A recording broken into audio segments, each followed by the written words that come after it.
said that, right? Yes. Which problem would you like to go over? All of it. How about if I just start off with problem number one?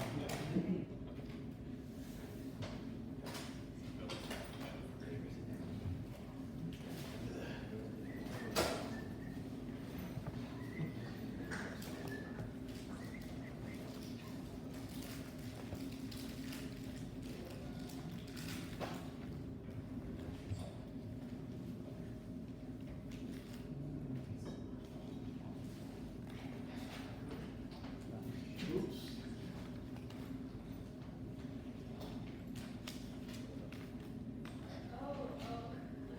Come on up, come on up.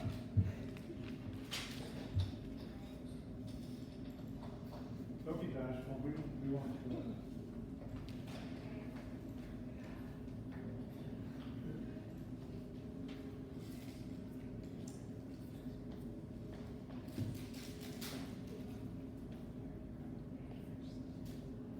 Okay.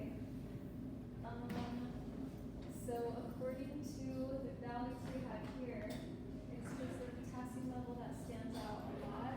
Normally, it should be around 4 millimolar for plasma concentration. And did anyone get anything different? No? Okay. You know, I love how she, without a flinch, she moved over to the computer like she's actually teaching this class. I thought it was. I have a feeling 10 years from now, I'm going to be over here as a student, and you'll be up there. No. I bet you will. All right. It makes me wonder. I'm just kidding. Okay. So the two things I noticed on the EKG wave, the ST segment right here is a little bit depressed, and then there's a premature ventricular contraction occurring, and some random thing right here. So let's just back up for a moment. So everything you're saying is great, fantastic job.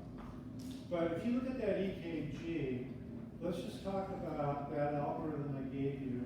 And the top of that algorithm was R-to-R intervals. So without looking at anything else, are those R-to-R intervals regular or irregular? Irregular. They're regular-ish. They are irregular, right? Because take a look at that first R-to-R interval. So look at your first QRS complex and second QRS complex.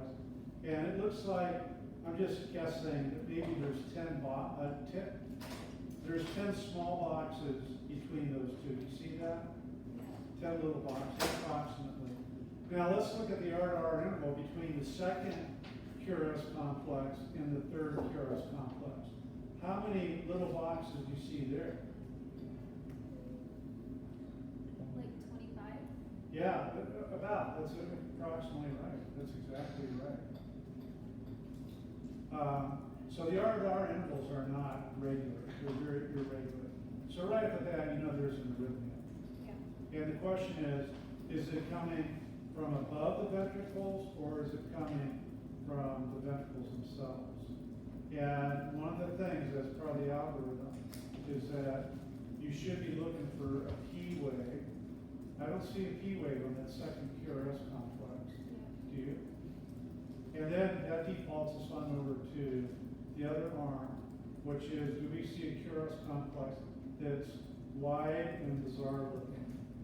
And the answer is most definitely. Look at how wide that QRS complex is. It looks to me like it's probably about 10 of those small little boxes wide, just the QRS complex. What do you think? Yeah. Okay.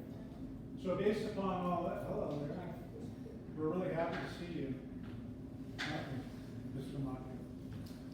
So based upon that, what's your interpretation of what's going on? How do you link the blood chemistry with what you're seeing in EKG? Yeah, that's what I wasn't sure about. Okay, all right. So one of the things that I have said repeatedly is that anytime you have arrhythmias, you have to be looking at the potassium level in the plasma. Because the higher the potassium levels, the closer the cell's membrane potential is to threshold. And that means that those cells are easy site. That then, since we're much closer to threshold, that makes the cells more excitable, that makes them more prone to having arrhythmias. So if you saw something like this, and you saw elevated potassium levels, and you didn't do anything about it, that's malpractice. Because what if that patient goes into a fatal arrhythmia and dies as a result?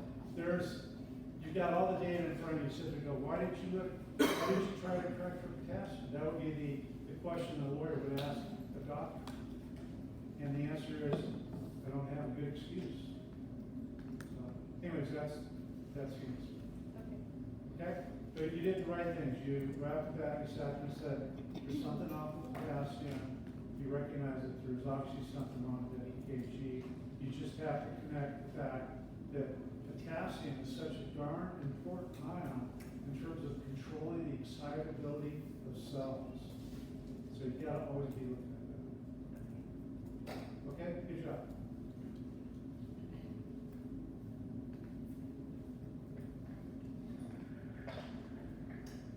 And since you're the instructor of the moment, is there a student that, other than me, being your worst student, is there another student in this classroom that you would want to ask to come up to answer the next question?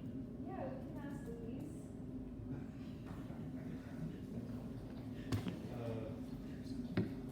Can I read the problem and then come back to it? I don't have my laptop.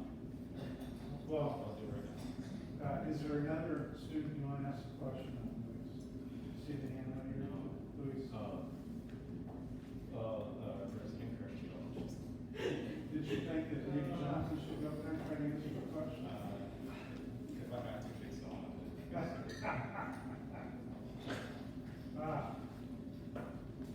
You don't have to go there if you don't want to. No, that's okay. Number 2, right? Yeah.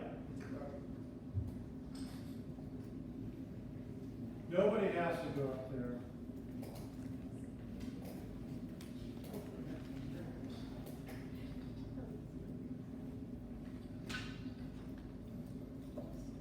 Can you scroll the patient data down a little bit, because we got Yeah. some patient data right in that little, there you go.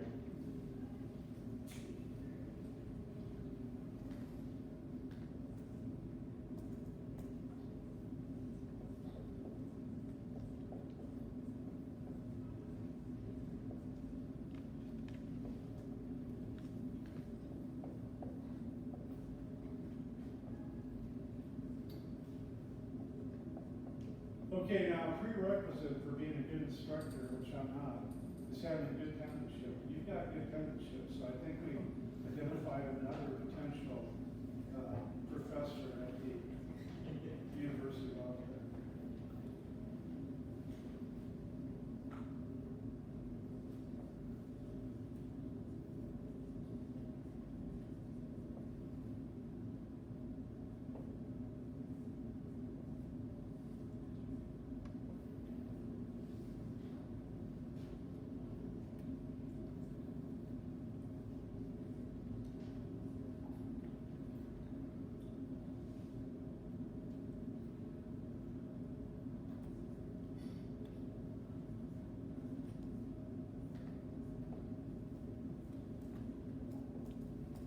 Okay, now before you go any further, let's see if everybody kind of agrees with what you're writing here. Stephen, what do you think? Do you like what he's got up there? Somebody came up and asked me about this question just the other night. It looks good based on the patient data we've been given. Okay, all right. Ms. Sue, what do you think? Oh, I lied. Oh, wait a minute, Stevens, did you want to ask something? Like, you're missing something on the O2 binding constant. What's that?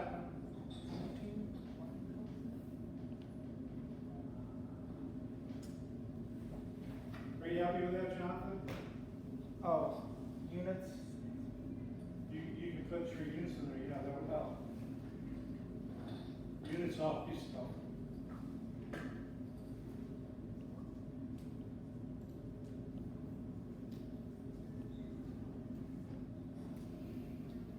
Okay, before you go any further, let's see if everybody's still happy with that. Ms. Sue, are you happy with that? The percent saturation should be a bit lower because the partial pressure for arterial to is 60 milligrams, sorry, 60 millimeters of mercury. You see what she's saying? Yeah, kind of. I'm a little confused. Okay, well, what's the normal partial pressure of arterial O2? Normal. 100 milliliters of mercury? 100 millimeters of mercury. And in this example, what's the partial pressure of arterial O2? 6 millimeters of You mercury. see that little graph right there below that? Yeah. Why don't you scroll that on up so we can okay, good enough. So at 60, is the percent saturation hemoglobin 97%? No. What is it? What would you kind of guesstimate it to be? Like 80.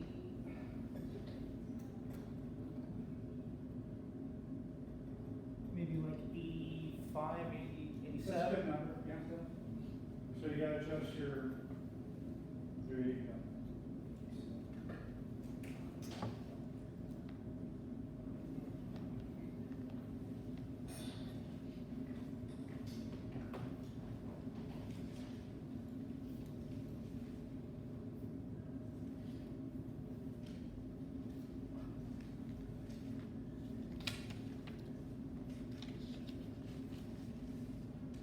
So I got 11.5 approximately, 11.5 milliliters of O2. What'd you get? 11.5.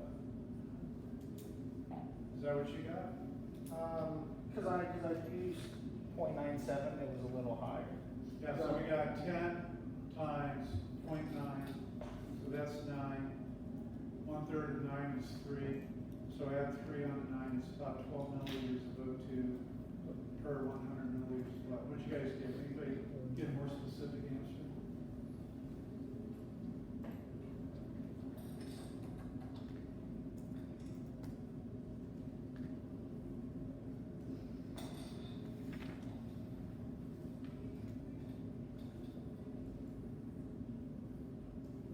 Okay, so what do you think about that? Is that a normal value? I think it's low. What's a normal value? Should be 13.5. The O2 content of the blood, not the concentration. Is it 18?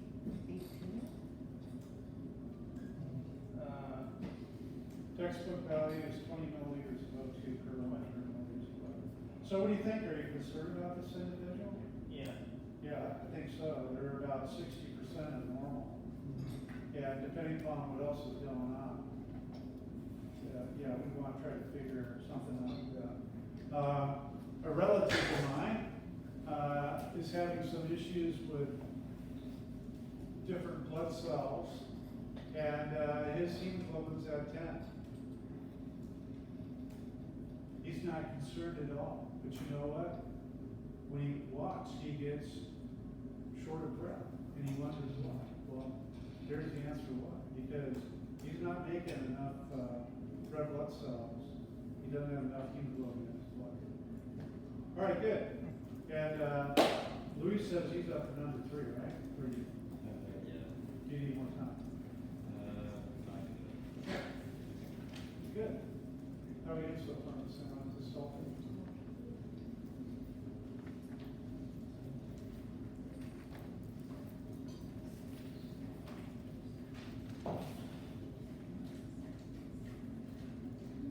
I mean, this is real medicine, right? This is not just make up stuff just for the heck of it. This is real types of pathology. So scroll to number 3 just so we can read it.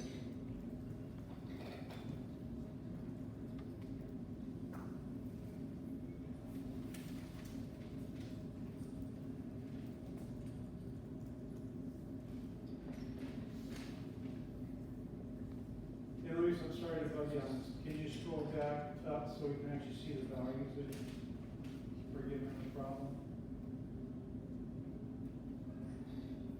Roll up. Yeah, keep going. Right there, okay. Whoop, right there.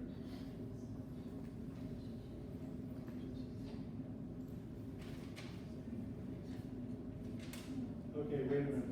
Look, what's that? Scroll back down for me, I wanna see something.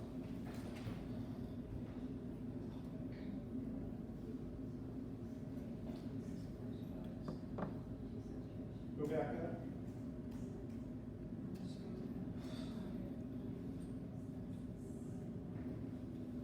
Can't determine the problem with the data I gave you, that's for sure. It says, Yeah, so go back down. Okay, so it says, using normal values, calculate the oxygen uptake rate as determined using respiratory mechanisms. The problem is, we're missing a very important value. What is it? What's that? We're missing FeO2, right? Can't do number 3. Oh, there we go, okay, I'm sorry. Go back up. Oh, yeah, that's, thank you. So, you gotta go all the way back, there you go. So, the problem was using the information there, the norm and the data. Go ahead and calculate, all right. Geez, I couldn't even remember my own problem.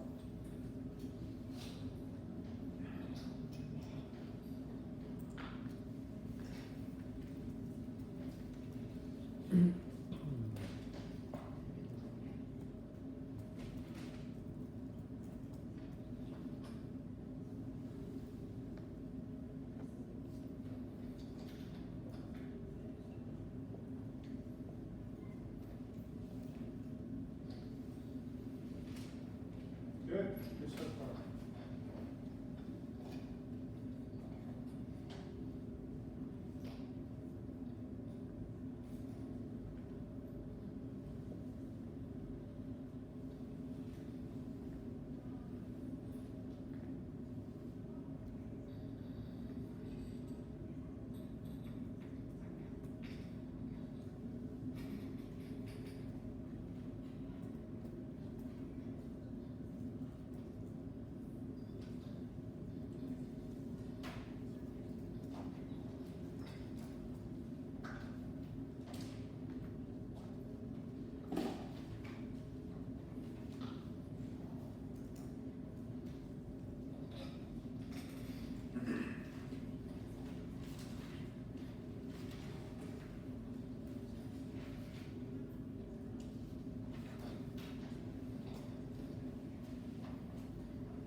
Fantastic, very nice, nicely done.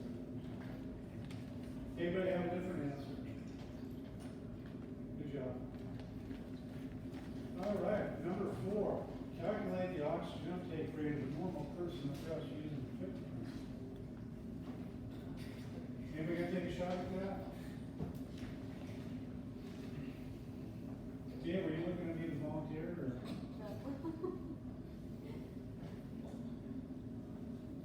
Yeah? Yeah. Steven? I'll let you do that on that. I mean, I did it in class last week, so. Oh, forget it. We don't need to do that one then. Let's do number 5. Let's do number 5. Okay, mean arterial pressure for Mrs. Jones. Zane, how about you? Can you do that?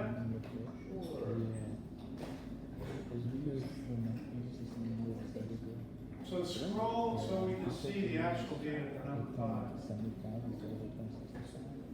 Oh, because I did this because I was Here you using go. this and I was trying to like match it up or something. Yeah. He says 75 is Oh, really?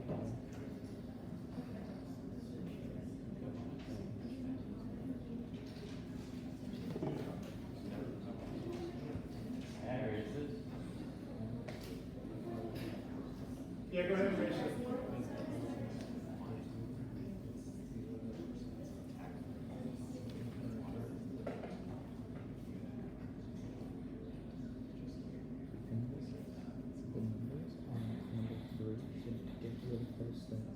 So Yeah, I know. Yeah, yeah, I know. Mine were not. Yeah. here, you're just gonna have to understand this part. So when you did 175, was it good? Yeah, it's 215. And it's 275. So we- 5,000. Was it like 200? Like 197? 0.75? Yeah, use 5,000 as well? Oh yeah, you multiply 70 by 70. Oh yeah, like 40, 49. Yeah, 215.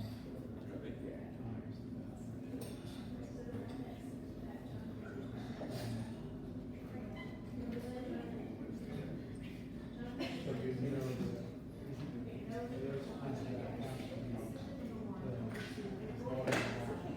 So this value is just on this chart, right? Like no. Or something like that. No, yeah, I think it's not. He was saying that you kind of have to look at the chart and you wanted us to actually like. Yeah. Okay, so It's pretty close to Zane has the right formula up there for mean arterial pressure, and we expect a normal mean arterial pressure to be somewhere between 70 to 100 millimeters of mercury. And in this case, the mean arterial pressure is elevated. We know that because there's a very abnormal systolic blood pressure, very, very high. Anybody that's got a systolic blood pressure of 180, that's kind of frightening under resting conditions. You can have a systolic blood pressure of 180 millimeters of mercury under exercising conditions. That's a normal physiological response, but under resting conditions, it's not. And so you ended up with a value of 120 millimeters of mercury. Good. Very good. Okay. Huh? Oh, okay, go for it. Appreciate that. All right, so we're gonna do number 6.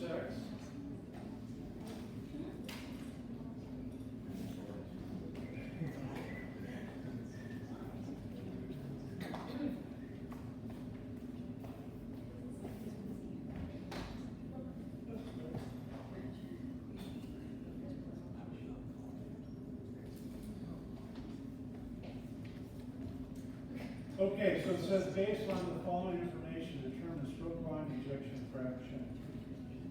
Cool. So,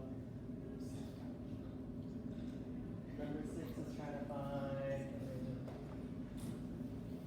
stroke volume.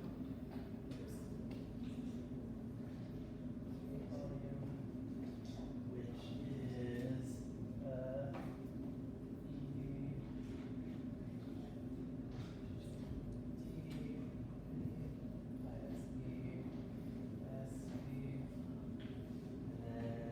to get that, I look over here, and the volume here signifies that this is the EDV, and then and stroke volume, I think is No. So, what are you getting there? that, So you got EDV, yes. what's your ESD? ESV is over here. Yeah. Yeah. So rather than drawing it up top, you could draw it down the bottom. Okay.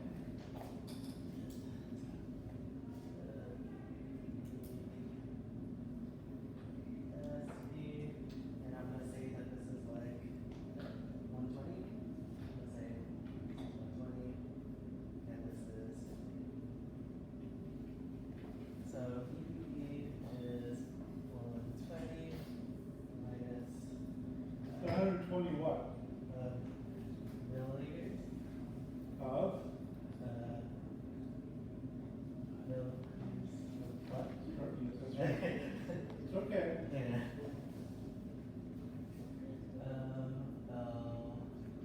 Blood minus, sorry. Minus 50 ml blood. And then that is, there it leads to your stroke volume being 70 milliliters of blood. Good. And then to get injection fraction, E F equal to S, so stroke volume divided by EDV times, I use 0.33. No. Oh, wait. Wait, I did, sorry.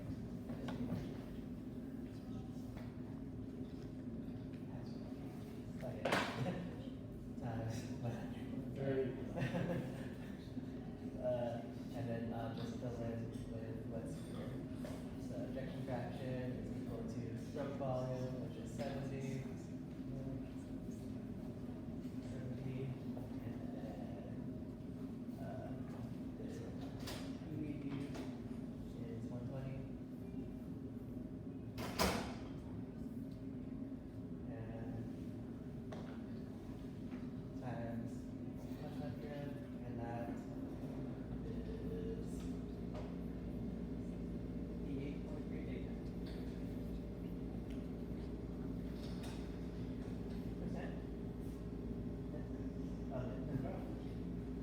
Okay, anybody, what's the normal, range for ejection fractions? Yeah, about 50 to 65%. So this is a normal ejection fraction. Why do we look at ejection fraction? Remember, that's a measurement of contractility. It reflects the contractility of the heart. Great, you guys are doing fantastic. What's our next problem here? Number 7. Okay, number 7 says, using the algorithm for determinants of cardiac output, how would propranolol affect the shape of the pressure volume diagram? How would this influence the work performed by the left ventricle? How would this influence the oxygen requirements of the left ventricle? So, Ron, you want to volunteer for this one? I saw your hand up. Steven?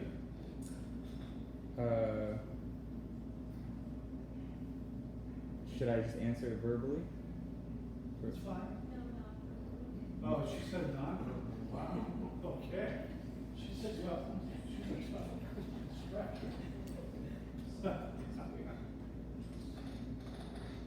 Okay, so verbally,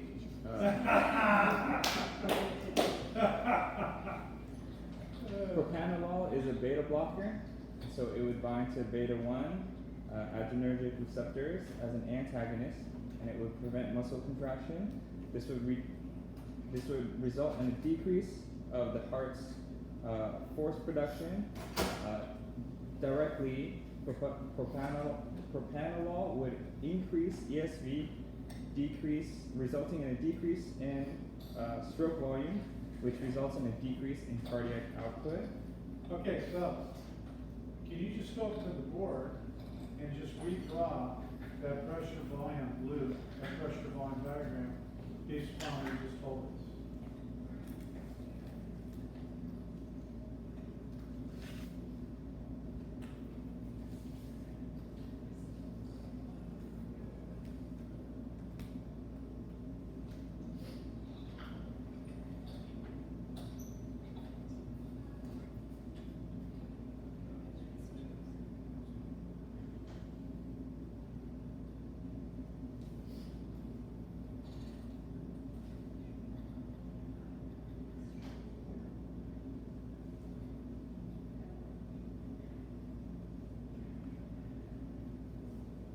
I like it.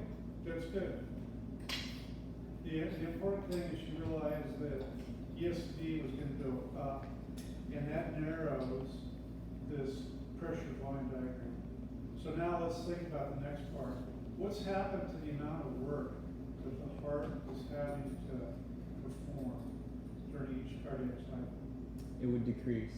It would decrease. And if we decrease the amount of work the heart's doing, what's happening to its oxygen requirements? Are they normal? Are they less than normal? Or are they greater than normal? Less than normal. Less than normal. This is exactly what we want to do for patients who are, we got some type of heart diseases. We want to try to create enough reserve capacity that we don't end up precipitating a heart attack. Yeah, question? Would the EEG shift to the left? No, not necessarily.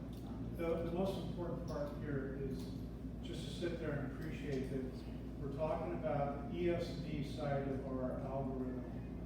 And that's what he did.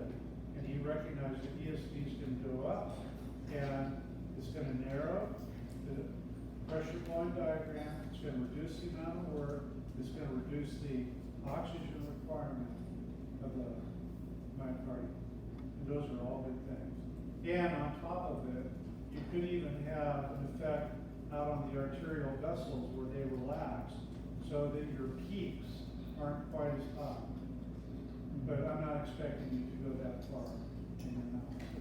So that's spot on, Steve. Good job. All right, what's our next question here?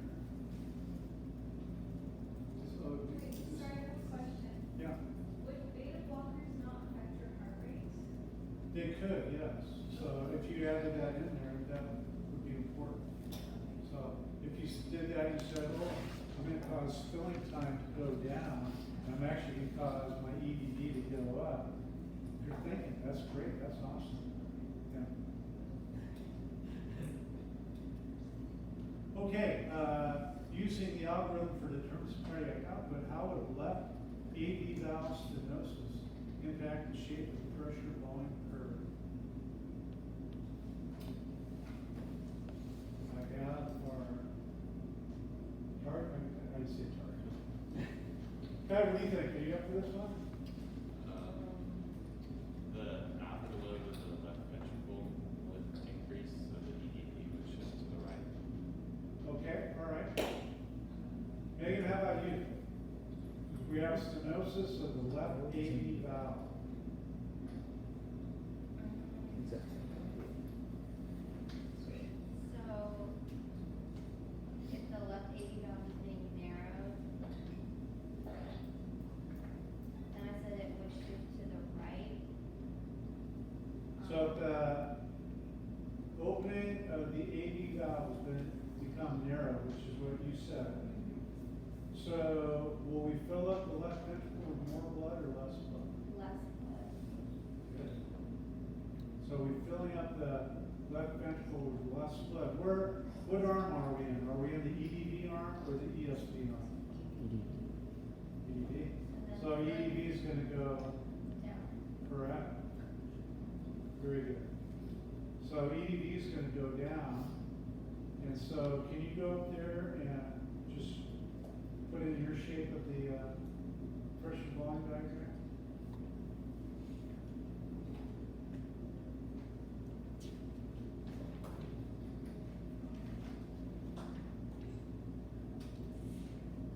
By the way, you can always go out and Google these problems to find answers to them. So just show us where EDV is in the diagram. There you go. So just, there you go. Show a line going straight up. Okay. All right. So that's a reasonable guess. Now, for EDV, we got to be thinking a little bit deeper. Because EDV affects the preload on the heart. So, are we going to stretch out the ventricles more, or are we going to stretch them out less? Next, the ventricles.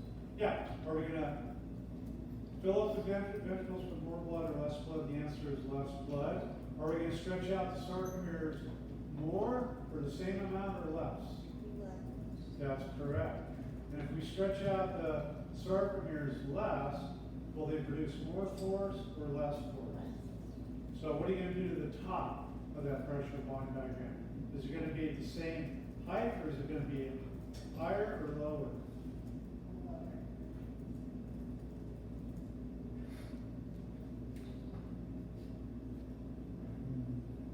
Okay, continuing our thought process. Since the sarcomeres aren't being stretched out as much, do they produce as much force or less force? There, and what determines our ESV? It's the contractility of the heart, right? So is ESV going to go up, go down, or stay the same? So if the ventricle's contracting with less force, is it pumping more blood out or less blood? Oh, so then it goes up. So it goes, that's right, ESV is going to go down.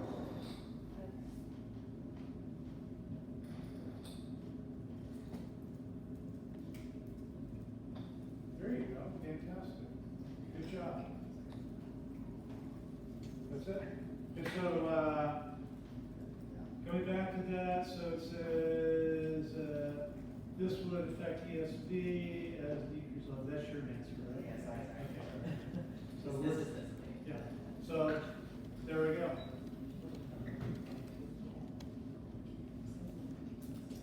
Do we have a question number 9? No, we don't. That was last. That's it.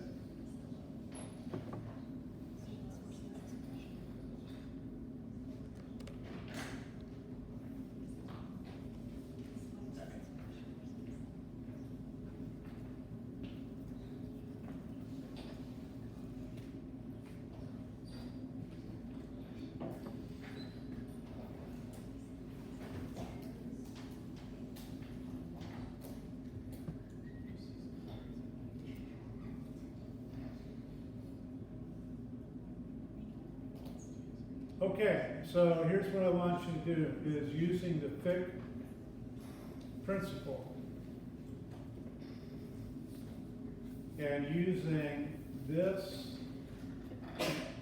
O2 dissociation curve, calculate the oxygen uptake. And I think we've got all the right data. Let's see here. Yep, we got all the data you need.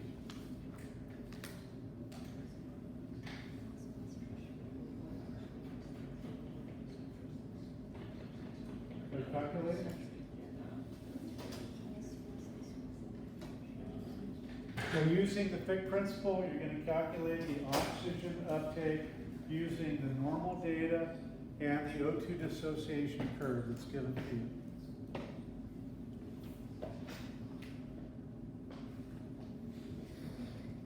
Just a question about that. Isn't that the same as the question that I was asking earlier? I'm not really difference. So your question is what? Isn't that just the same question that I was asking earlier? I don't know. Will we come up with the same answer? Because you're going to have to use a different approach to figure out the oxygen uptake. Yeah, I think so. If you use the Fick principle with the O2 dissociation curve. What's that?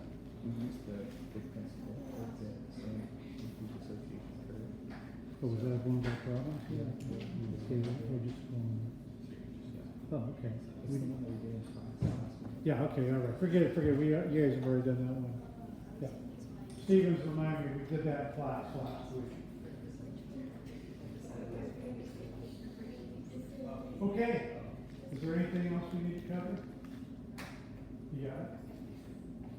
I have a quick question. Yeah.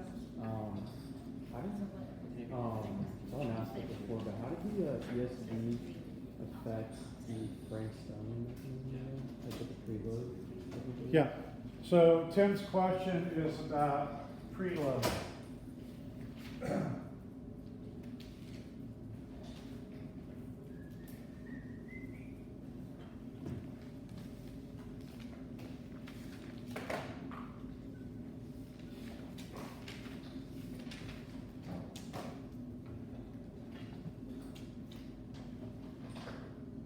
So you've got cardiac output is equal to heart rate times stroke volume, and the determinants of stroke volume are EDV and ESV.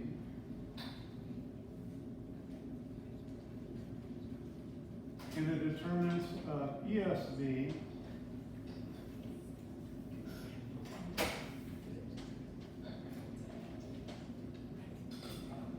is afterload,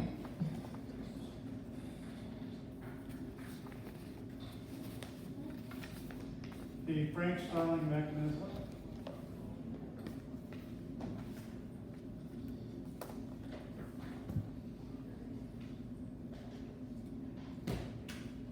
and the regulation of intracellular calcium.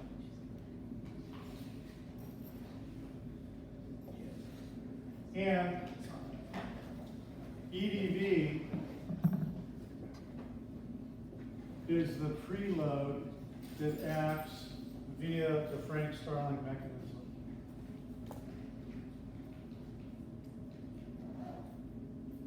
And in your notes, you should have written that the Frank-Starling mechanism is really the length tension relationship.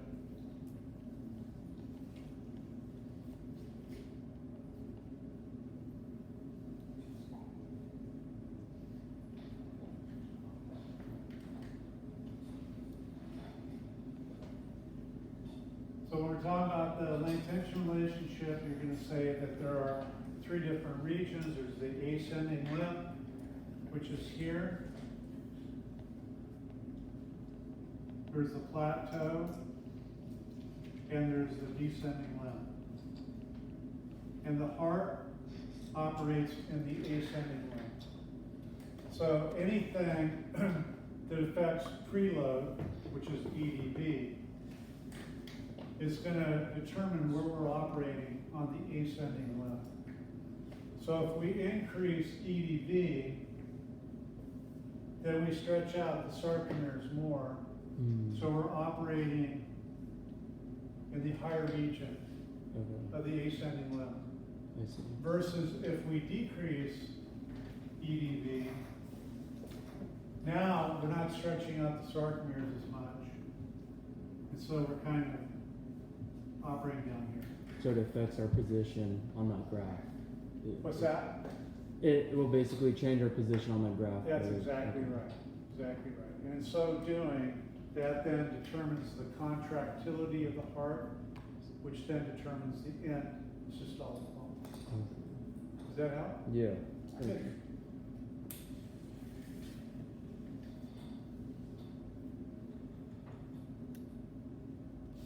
Well, if there are no more questions, I'll see you guys on Saturday morning. And if you have questions, come hang in here and I'll try to answer them. Yes. Can we Go go over the lymph over what? nodes? Sure. What about the limb leads? Yeah, it's like the body. I didn't write it down, so I was trying to Google it, so I was getting different information, like negative, positive. So you're saying you weren't listening to me the night that I was lecturing about this incredibly important topic?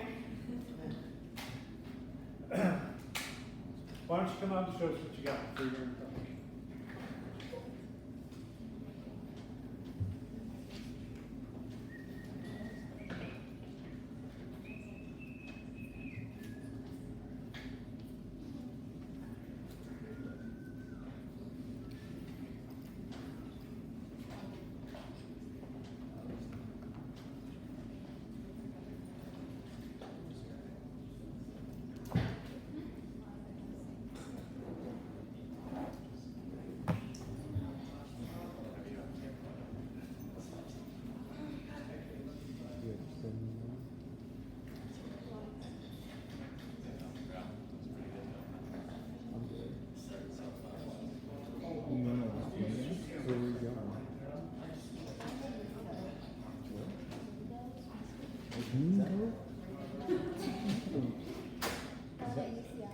Yeah.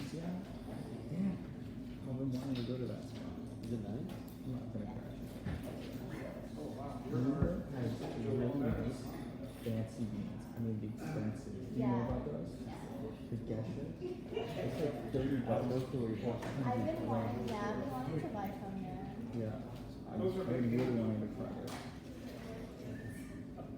It's too bougie for me. You know what I can They get? do kind of look like, An ice you maker should sit or there and shadow interpret screen. Oh yeah, for sure. Okay, so she's gonna tell us about the limb lead. Are you gonna tell us about limb lead number 1? Okay, so I think it goes from the right arm to the left arm. Okay, so you're saying that limb lead 1, the left arm is positive, the right arm is negative, right? And the feet are grounded, so don't put them in the There you go. All right, that looks good. So Roman numeral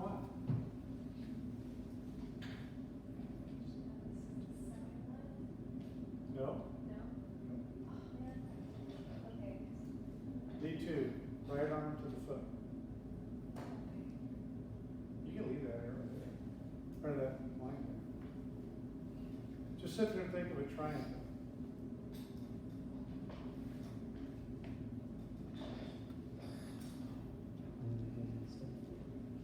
And, so let's just stick with lead 2. In lead 2, the right arm is positive or negative, and the foot is, so the right arm's always going to be negative. Okay, there's a simple way to remember it. So the foot is a positive electrode, the left arm is the ground.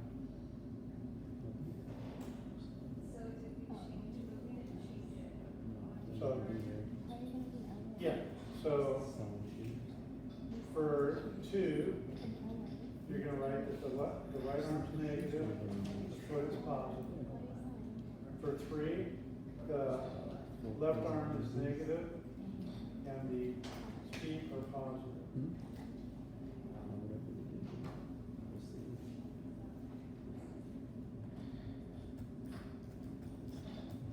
So put, yeah. Very good. And you just have to understand that the ground is moving around.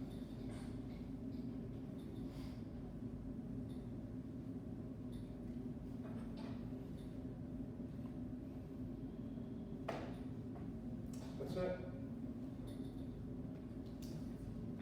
Well, that's so hard. So did that help at all? Or?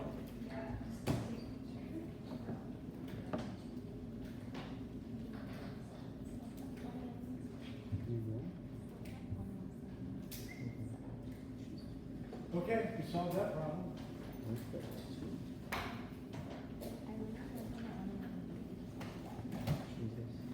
See you guys, study hard. Have a good